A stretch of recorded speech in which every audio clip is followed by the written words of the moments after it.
আসসালামু আলাইকুম। এটা হলো আমাদের প্রায় 100 বছর আগের পুরনো একটি হিজল গাছ।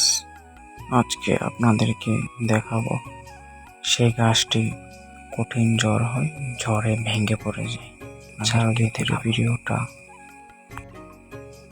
বৃষ্টি আসার সময় অনেক বড় একটি ঝড় হয়।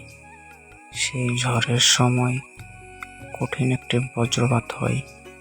সেই বজ্রপাতে মনে হয় সেই গাছের উপরে পড়ে, সেই গাছের ডালগুলো ঝরে যায় এবং যেখানে পড়েছিল সেটা পুড়ে ছাই হয়ে যায়।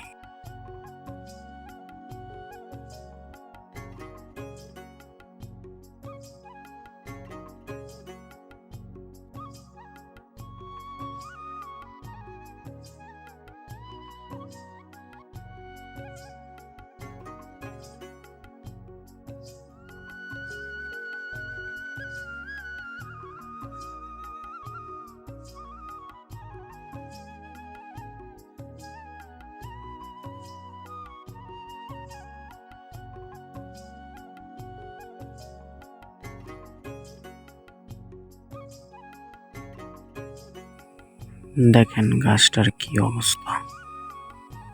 বজ্রপাত পরে যাওয়ার পরে গাছে পুড়ে একদম ছাই হয়ে গেছে এবং এখানে দেখাই যায় গাছ পুড়ে যেভাবে কয়লা হয়ে যায় ছাই, সেই রকম দেখা যাচ্ছে পুরা ছাই।